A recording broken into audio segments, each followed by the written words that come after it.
नहीं किया था, जिसके लिए वो हर प्रकार से पात्र भी थे। इतना ही नहीं बल्कि इनकी मूवमेंट को आगे बढ़ाने के लिए अपनी पूरी जिंदगी समर्पित करने वाले मान्यवर श्री कांशीराम जी के देहांत होने पर भी केंद्र में उस समय इसी कांग्रेस पार्टी की रही सरकार ने उनके सम्मान में एक दिन का भी राष्ट्रीय शोक घोषित नहीं किया था तथा न ही इस पार्टी की रही सरकार ने पिछड़े वर्ग की आरक्षण संबंधी मंडल कमीशन की रिपोर्ट को भी लागू किया था, जिसे फिर बीएसपी ने अपने कड़े संघर्ष व अथक प्रयासों से केंद्र में रही श्री वीपी सिंह की सरकार से ही लागू करवाया था। साथ ही इसी सरकार में ही श्री वीपी सिंह की सरकार में ही बाबा साहब डॉक्टर भीमराव अम्बेडकर को भी भारत रत्न की उपाधि से सम्मानित किया गया था, जो इनके अपार अनुयायियों की वर्षों से चाहत की थी। लेकिन अब केंद्र व अधिकांश राज्यों की भी सत्ता से बाहर होने पर यही कांग्रेस पार्टी खासकर दलितों, आदिवासियों व अन्य पिछड़े वर्गों के वोटों की खातिर आए दिन किस्म किस्म की नाटकबाजी करती रहती है, जबकि इन वर्गों के मामले में इस पार्टी की सच्चाई तो ये है कि कांग्रेस पार्टी जब सत्ता में होती है और इनके अच्छे दिन होते हैं तो तब इस पार्टी को इन वर्गों का विकास व उत्थान आदि याद नहीं आता है तथा न ही इनको महिलाओं की भी भागीदारी याद आती है। इतना ही नहीं बल्कि इस पार्टी के बाद खासकर यहाँ उत्तर प्रदेश में सपा व बीजेपी आदि की बनी सरकार में भी यूपी की जनता हर मामले में व हर स्तर पर काफी ज्यादा दुखी रही है।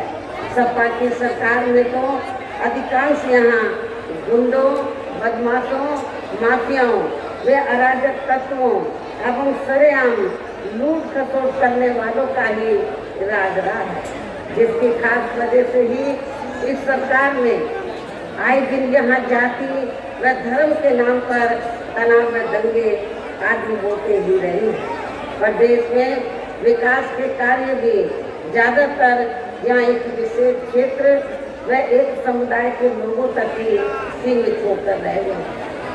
खासकर दलितों व अति पिछड़े वर्गों के मामले में हर स्तर पर हमें इनका सोचेला रवैया ही देखने के लिए मिला है।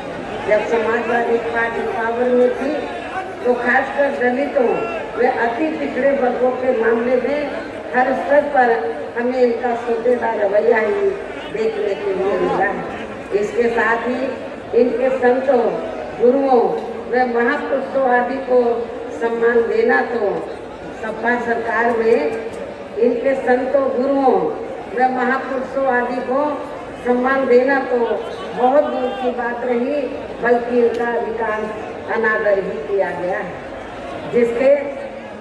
जिसके अनेकों उदाहरण आप लोगों के सामने हैं।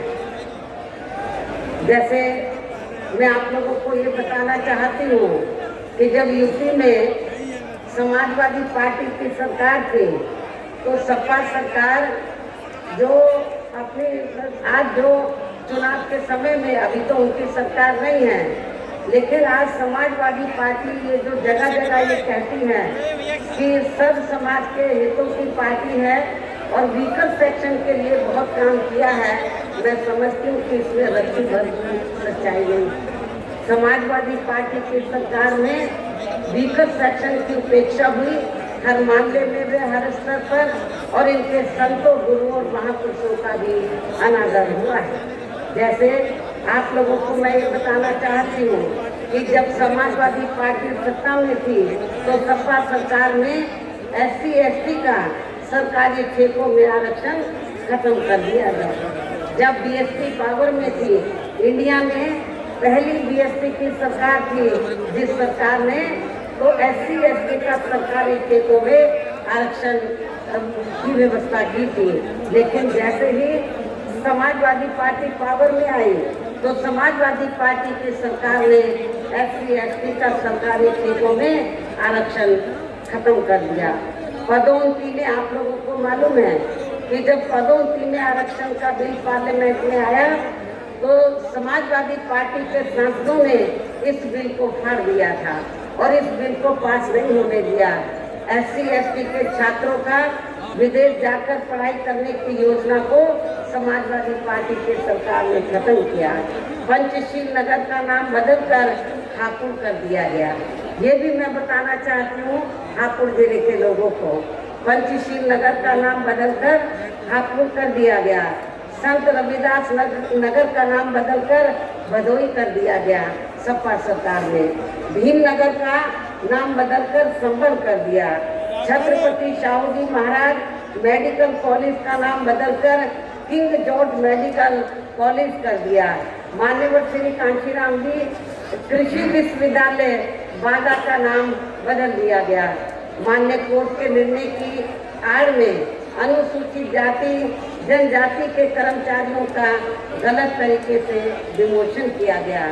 सपा सरकार ने ही अनुसूचित जाति जनजाति के छात्रों का शून्य शुल्क पर प्रवेश समाप्त कर दिया। अनुसूचित जाति जनजाति के छात्रों की शुल्क प्रतिपूर्ति पर 60% की बाध्यता लगाकर उनकी छात्रवृत्ति रोकने का काम किया गया। मान्यवर श्री कांशीराम जी अरबी फारसी विश्वविद्यालय का नाम बदलने का काम सपा सरकार ने किया। लखनऊ के गोमती नगर में डॉक्टर भीमराव अम्बेडकर पार्क जो BSP की सरकार में बनाया गया था उसका नाम बदलकर जनेश्वर मिश्र पार्क कर दिया गया। ये सपा सरकार का कारनामे हैं। सरकारी भूमि आवंटन में SC/ST को मिलने वाली प्राथमिकता को खत्म कर दिया गया। SC/ST की भूमि खरीद को लेकर नया संशोधन लेकर आए जिसमें बिना DM की अनुमति के कोई भी उनकी जमीन खरीद सकता था, जिससे इन कमजोर वर्गों की जमीन को हथिया लिया जा सके। ये है अम्बेडकर, ये है समाजवादी पार्टी के मुखिया श्री अखिलेश यादव की अम्बेडकरवादी सोच है। बहुत आप लोग समझ सकते हैं कि सपा सरकार ने किस तरीके से वीकर सेक्शन की उपेक्षा की गई है। इसी प्रकार भाजपा सरकार की भी नीतियाँ व कार्यशैली अधिकांश यहाँ जातिवादी, पूंजीवादी एवं RSS के संकीर्ण एजेंडे को ही लागू करने पर टिकी रही हैं, जिससे प्रभावित एवं शिकार हुए लोगों का इस सरकार में सही से विकास व उत्थान आदि नहीं हो सका है। साथ ही इनका हर स्तर पर काफी ज्यादा उत्पीड़न भी किया गया है। धर्म के नाम पर हमेशा यह तनाव व नफरत आदि का वातावरण ही बना रहा है। प्रदेश में हर प्रकार के अपराध भी काफी ज्यादा बढ़े हैं। खासकर दलित व महिलाएं भी इस सरकार में कतई भी सुरक्षित नहीं रही हैं, लेकिन मीडिया में इनके आंकड़ों को अधिकांश दबा दिया जाता है। इसके अलावा प्रदेश में गरीबों, मजदूरों, बेरोजगारों व अन्य मेहनतकश लोगों के साथ साथ दलितों, आदिवासियों, अन्य पिछड़े वर्गों, मुस्लिम एवं अन्य धार्मिक अल्पसंख्यक समाज के लोगों के हित व कल्याण के लिए वर्षों से जो भी यहाँ सरकारी योजनाएं चल रही थी तो उनका भी इस सरकार में सही से पूरा लाभ नहीं मिला। भाजपा सरकार में, वर्तमान भाजपा सरकार में इसका सही से पूरा लाभ नहीं मिला है। खासकर दलितों व पिछड़ों को आरक्षण का भी पूरा लाभ नहीं मिल सका है, क्योंकि इन्होंने मतलब भारतीय जनता पार्टी की सरकार ने यहाँ बड़े बड़े सरकारी कार्य ज्यादातर प्राइवेट सेक्टर के जरिए ही कराए हैं, जिसमें इनके लिए आरक्षण की कोई भी व्यवस्था नहीं है। सरकारी नौकरियों में भी इनका आरक्षण का कोटा पूरा नहीं किया गया है। मुस्लिम व अन्य धार्मिक अल्पसंख्यक समाज के लोगों के साथ तो बीजेपी की सरकार में अधिकांश पक्षपात वाला रवैया ही अपनाया गया है। इतना ही नहीं बल्कि इस बार बीजेपी की सरकार में अपर कास्ट समाज में से विशेषकर प्रबुद्ध वर्ग भी हर मामले में अपने आप को काफी ज्यादा अपेक्षित महसूस करता रहा है। इसके अलावा इनकी गलत आर्थिक नीतियों के कारण यहाँ गरीबी, बेरोजगारी व महंगाई आदि भी काफी ज्यादा बढ़ी है। खासकर चुनाव घोषित होने से पहले तो पूरे देश में डीजल, पेट्रोल व रसोई गैस आदि की आए दिन बड़ी कीमतों ने तो जनता की काफी ज्यादा मुश्किलें बढ़ाई हैं और ऐसा लगता है चुनाव खत्म होने के बाद उन्हें इनकी कीमतें बढ़ा दी जाएंगी। इसके साथ साथ उत्तर प्रदेश सहित पूरे देश के किसान भी केंद्र सरकार की गलत नीतियों के कारण काफी ज्यादा दुखी व परेशान भी रहे हैं और अभी भी परेशान हैं। और देश में बेरोजगार लोगों को रोजगार नहीं मिलने के कारण ही ज्यादातर इनको इस सरकार में भी पलायन करना पड़ा है। कांग्रेस की आप लोगों को मालूम है कि आज़ादी के बाद लंबे अरसे तक कांग्रेस सत्ता में रही। यहाँ रोटी रोजी के साधन नहीं मिले, रोटी रोजी के लिए लोग पलायन करते चले और उसके बाद जब चाहे सपा पावर में आई हो, चाहे बीजेपी पावर में वर्तमान में चल रही है, तो इन सभी पार्टियों की सरकारों में रोटी रोटी के लिए यहाँ पर जो बेरोजगार लोग हैं उनको पलायन करना पड़ा, क्योंकि जब यहाँ की सरकारों ने रोटी रोटी के साधन नहीं दिए तो उनको पलायन करना पड़ा।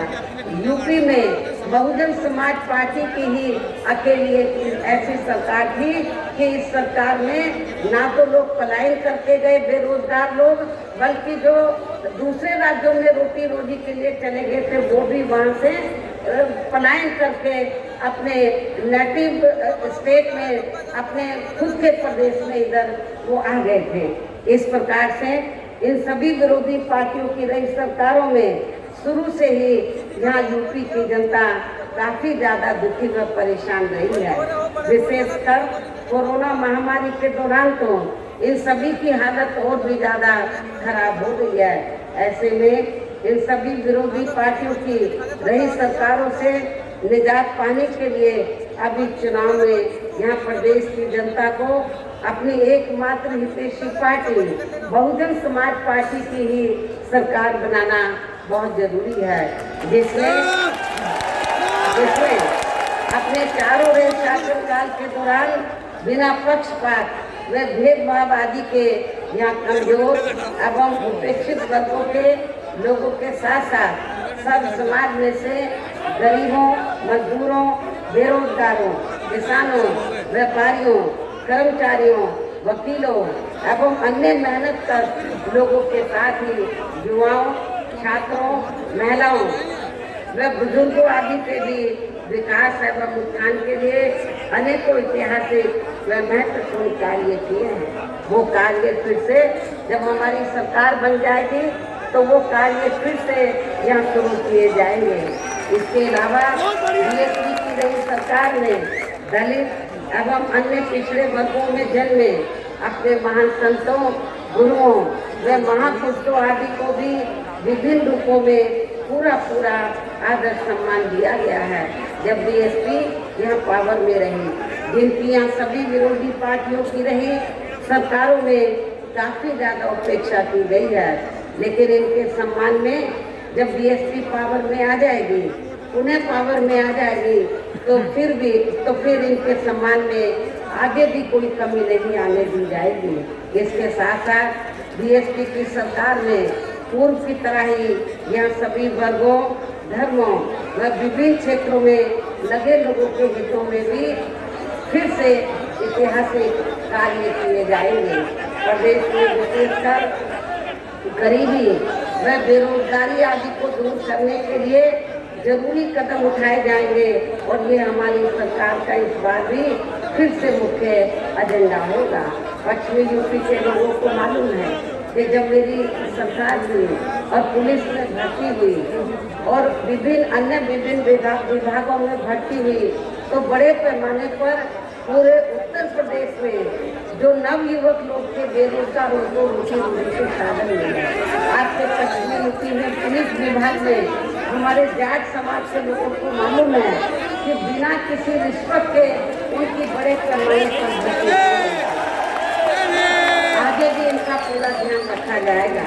साथ ही किसी भी मामले में जब हमारी पार्टी पावर में आ जाएगी तो सत्ता में आने के बाद तो फिर किसी भी मामले में किसानों को भी निराश नहीं होने दिया जाएगा। हमारे किसान भाइयों को मालूम है कि जब बीएसपी पावर में थी तो हमने यूपी में तो गन्ना किसानों का जो बकाया पड़ा था वो इनको दिया, इनको उचित दाम दिया और खेती करने के लिए जो उनकी ज़रूरतें थी, साधन थे, वो भी हमने सस्ते दामों सस्ते मुहैया कराए इनको। ये भी हमारे किसान भाइयों को मालूम है। और पश्चिमी यूपी के किसान तो आज याद करते हैं कि जब बीएसपी पावर में थी तो हमें गन्ने का पूरा दाम मिलता था, बकाया पूरा हमको मिल गया था। मेरे ख्याल 5 साल में भारतीय जनता पार्टी की सरकार ने तो गन्ने का जो दाम है मेरे ख्याल वो बराबर नहीं बढ़ाया है, इसलिए किसान बड़े निराश हैं। लेकिन जब बीएसपी पावर में आ जाएगी तो किसानों को निराश नहीं किया जाएगा। मैं पश्चिमी यूपी के किसान भाइयों को ये विश्वास दिलाना चाहती हूँ। इसके अलावा मैं मेरठ मंडल के लोगों को ये भी बताना चाहती हूँ कि आपके यहाँ जो भी स्थानीय समस्याएं होंगी तो उन्हें भी दूर करने का पूरा प्रयास किया जाएगा। वैसे तो आप लोगों को मालूम है कि आपके नज़दीक तो नोएडा, ग्रेटर नोएडा है। जब हमारी सरकार बनी तो हमारी सरकार ने तो नोएडा, ग्रेटर नोएडा को मिलाकर नया जिला बनाया और उस नए जिले का नाम गौतम बुद्ध नगर के नाम से रखा। गौतम बुद्ध नगर का काफ़ी विकास किया। गौतम बुद्ध नगर में हमने गौतम बुद्ध के नाम से विश्व विख्यात यूनिवर्सिटी बनाई। ये भी आप लोगों को मालूम है। शिक्षा के क्षेत्र में, स्वास्थ्य के क्षेत्र में, वहाँ के डेवलपमेंट के मामले में हमने पूरा ध्यान रखा, जिसके कारण तो बड़े पैमाने पर लोगों ने इधर आकर निवेश किया गौतम बुद्ध नगर में और पश्चिमी यूपी के लोगों को काफ़ी रोटी रोटी के साधन मिले। इसका श्रेय न सपा की सरकार को जाता है न बीजेपी की सरकार को, इसका पूरा श्रेय जाता है बहुजन समाज पार्टी की सरकार को। इसके साथ ही केंद्र में यूपी की सरकार के भी मैं आप लोगों को ये बताना चाहती हूँ, जब बीएसपी पावर में आ जाएगी, इस बार बीएसपी जरूर पावर में आएगी क्योंकि इतनी ठंडी है, मौसम खराब है, फिर भी आप लोग बड़े पैमाने पर इधर मुझे सुनने के लिए आए हैं। तो मैं समझती हूँ कि उससे ऐसा लग रहा है कि इस बार आप लोगों की सरकार जरूर आएगी, जरूर आएगी। और जब बीएसपी पावर में आ जाएगी तो फिर केंद्र में आप लोगों को विश्वास दिलाना चाहती हूँ कि फिर केंद्र में यूपी सरकार के भी विवादित नियमों व कानूनों को यहाँ लागू नहीं होने दिया जाएगा। जो विवादित नियम और कानून हैं उनको लागू नहीं होने दिया जाएगा। इतना ही नहीं बल्कि बीएसपी की रही सरकार में जिन महान संतों, गुरुओं एवं महापुरुषों आदि के आदर सम्मान में व उनके नाम पर जनहित की जो अनेकों योजनाएं शुरू की गई थी, साथ ही नए जिलों के नाम भी रखे गए थे, तो उन्हें अधिकांश सपा सरकार द्वारा बदल दिया गया है, जिससे उनके प्रति इनकी हीन व जातिवादी मानसिकता भी साफ झलकती है तथा जिन्हें फिर बीएसपी की सरकार बनने पर जरूर बहाल कर दिया जाएगा। इसके साथ साथ बीएसपी की रही सरकार में सर्व समाज के व विभिन्न क्षेत्रों में लगे लोगों के हितों में जो अनेकों महत्वपूर्ण व ऐतिहासिक फैसले लिए गए थे, जिन्हें सत्ता परिवर्तन होने पर बाद में सपा व बीजेपी की सरकार ने ज़्यादातर दरकिनारी कर दिया है, तो उन्हें भी फिर से शुरू किया जाएगा। इसके साथ ही बीएसपी की सरकार बनने पर यहाँ बीजेपी व सपा आदि के शासनकाल की तरह कानून व्यवस्था को किसी भी कीमत पर खराब व लचर नहीं होने दिया जाएगा और हर स्तर पर कानून द्वारा कानून का राज कायम किया जाएगा। जाति व धर्म के आधार पर यहाँ लोगों का किसी भी प्रकार से शोषण व उत्पीड़न आदि नहीं होने दिया जाएगा, जैसा कि वर्तमान भाजपा सरकार में हो रहा है। खासकर कानून व्यवस्था को बेहतरीन बनाने के लिए विशेष अभियान के तहत व दलगत राजनीति से ऊपर उठकर यहाँ गुंडों, बदमाशों, माफियाओं, व अन्य आपराधिक एवं अराजक तत्वों को भी जेल की सलाखों में ही भेजा जाएगा, जहां मेरी सरकार ने इनकी जेल के बाहर नहीं बल्कि जेल के अंदर ही सही जगह होती है।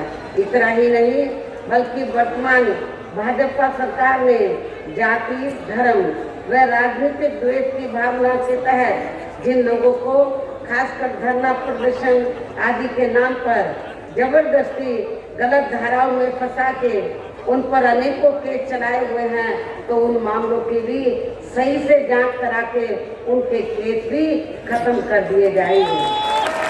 अर्थात वर्तमान भाजपा सरकार ने प्रदेश की जेलें जो अधिकांश ऐसे लोगों से भर दी गई हैं, तो उन्हें खाली करा के केवल यहाँ आपराधिक तत्वों को ही रखा जाएगा। इसके अलावा प्रदेश में खासकर शिक्षा के क्षेत्र में व अन्य और विभागों के भी कर्मचारी जो आए दिन अपनी मांगों को लेकर धरना प्रदर्शन एवं हड़ताल आदि करते रहते हैं, तो उन सभी मामलों को निपटाने के लिए एक आयोग का गठन किया जाएगा और उनकी सही मांगों को मान लिया जाएगा। इसके साथ ही यहाँ मैं ये भी कहना चाहती हूँ कि कुछ महीने पहले मैंने दिनांक 7 सितंबर को प्रबुद्ध वर्ग की सुरक्षा, सम्मान व तरक्की आदि को लेकर किए गए सम्मेलन में तथा इसके बाद दिनांक 9 अक्टूबर को माननीय श्री कांशीराम जी की पुण्यतिथि के मौके पर भी मैंने सब जनहिताय व सब जन सुखाय को लेकर जो भी कार्य करने के लिए कहा है, तो उन पर भी जरूर अमल किया जाएगा। लेकिन ये सभी कार्य करने के लिए इस चुनाव में यहाँ बीएसपी की सरकार बनाना बहुत जरूरी है। बीएसपी की पूर्ण बहुमत की सरकार बनाना बहुत जरूरी है, जिसके लिए पार्टी के लोगों को वोट पड़ने तक या सभी विरोधी पार्टियों के साम, दाम, दंड भेद आदि हथकंडों से भी जरूर सावधान रहना है। और इस मामले में विरोधी पार्टियां चुनाव होने से कुछ समय पहले व चुनाव के दौरान भी अपने अपने पक्ष में हवा बनाने के लिए खासकर मीडिया व ओपिनियन पोल एवं सर्वे आदि का जो बड़े पैमाने पर गलत इस्तेमाल करती हैं, तो उससे आप लोगों को बिल्कुल भी गुमराह नहीं होना है। जैसे आप लोगों को मालूम है कि जब सन 2007 में यूपी में विधानसभा के लिए आम चुनाव हो रहे थे, तो उस दौरान तो ओपिनियन पोल और सर्वे, मीडिया के लोग ओपिनियन पोल और सर्वे क्या दिखा रहे थे सन 2007 के विधानसभा चुनाव में कि बीएसपी तीसरे नंबर पर रहेगी, ये दिखा रहे थे। लेकिन जब रिजल्ट आया तो रिजल्ट पलट गया, उल्टा हो गया, और जिसको तीसरे नंबर पर बीएसपी को कह रहे थे, बीएसपी पहले नंबर पर आ गई, जिसको पहले नंबर पर कह रहे थे वो तीसरे पर गया। तो आप लोगों को पूरी मेहनत करके, रात दिन मेहनत करके, तो अपने उम्मीदवारों को जिताकर यहाँ अपनी सरकार बनाना है और इनके ओपिनियन पोल और सर्वे को आप लोगों को खारिज करना है, और ये सब आप लोगों के हाथों में है। इसके साथ ही पूर्व की तरह इस चुनाव में भी विरोधी पार्टियों ने विभिन्न रूपों में जो अपने हवाई व प्रलोभन भरे चुनावी घोषणा पत्र आदि जारी किए हैं, जिन्हें सत्ता में आने के बाद ये पार्टियां अधिकांश अमल में नहीं लाती हैं, तो उनके बहकावे में भी आप लोगों को कतई नहीं आना है। जबकि इस मामले में बीएसपी किसी भी चुनाव में विरोधी पार्टियों की तरह अपना कोई भी चुनावी घोषणा पत्र आदि जारी नहीं करती है, क्योंकि बीएसपी कहने में बहुत कम बल्कि कार्य करके दिखाने में ही ज़्यादा विश्वास रखती है। और ऐसा हमने यहाँ यूपी में अपनी चारों रही सरकारों के दौरान करके भी दिखाया है। इतना ही नहीं बल्कि हमारी पार्टी की चारों रही सरकारों ने प्रदेश में बिगड़ी हुई कानून व्यवस्था को सुधारने के साथ साथ प्रदेश के विकास व आम जनहित के लिए जो असंख्य अति महत्वपूर्ण कार्य किए हैं, वो अभी तक यहाँ किसी भी विरोधी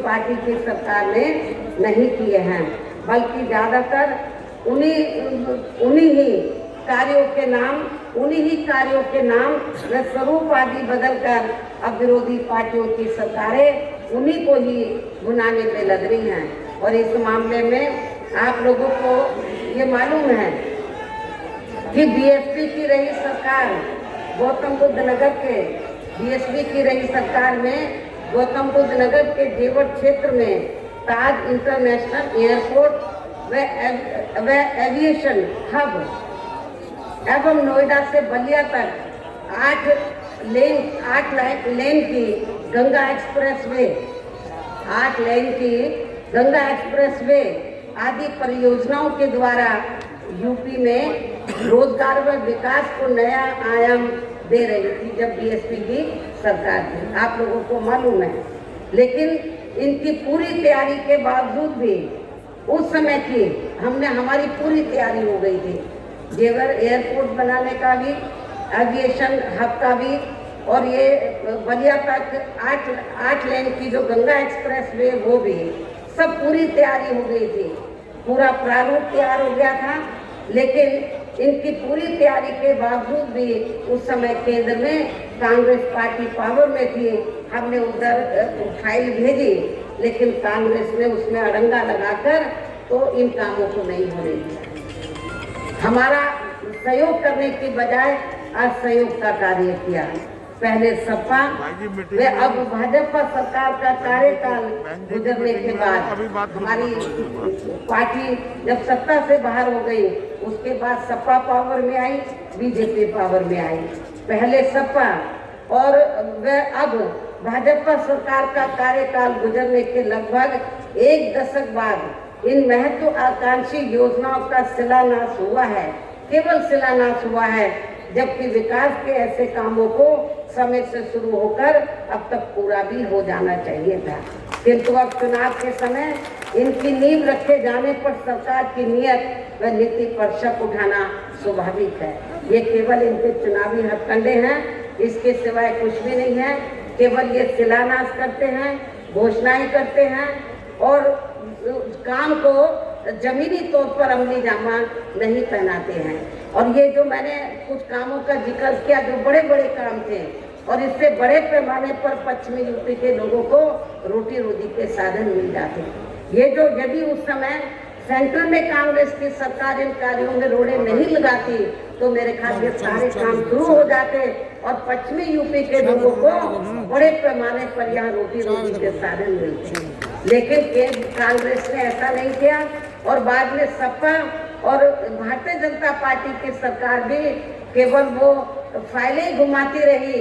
और जब अब चुनाव नजदीक आ गया, यूपी का जैसे ही चुनाव नजदीक आने वाला था तो केवल फॉर्मेलिटी पूरी करके कि हम शिलान्यास करके हम ये बना रहे हैं वो बना रहे हैं, लेकिन किया कुछ नहीं। यदि इनकी नीयत साफ होती तो 5 साल के अंदर ये सारा काम हो जाना चाहिए था, जो नहीं हुआ है। इन्हीं जरूरी बातों के साथ ही अब मेरा यही कहना है कि आप लोगों को इस चुनाव में अपने हित व कल्याण के लिए या फिर से यूपी में बीएसपी की सर्वजन हिताय व सर्वजन सुखाय की नीतियों पर आधारित सरकार बनाना बहुत जरूरी है। और इसके लिए पार्टी के लोगों को वोट पड़ने वाले दिन कोरोना नियमों का भी पालन करते हुए सबसे पहले सुबह उठते ही व समय से अपने अपने पोलिंग बूथों पर अपना वोट डालने के लिए जरूर जाना है। इसके साथ ही आपका वोट अन्य कोई व्यक्ति ना डाल सके, इसका भी आप लोगों को खुद ही ध्यान रखना है। इसके साथ साथ अपनी पार्टी का कोई भी वोट पड़ने से ना रह जाए तो उसका भी पार्टी की हर पोलिंग बूथ की कमेटी को विशेष ध्यान रखना है। और अब मेरी बीएसपी के लोगों से यही अपील है कि पार्टी ने यहाँ के मेरठ मंडल में जिन भी विधानसभा की सीटों पर अपने पार्टी के उम्मीदवारों को चुनाव के मैदान में उतारा है, जो यहाँ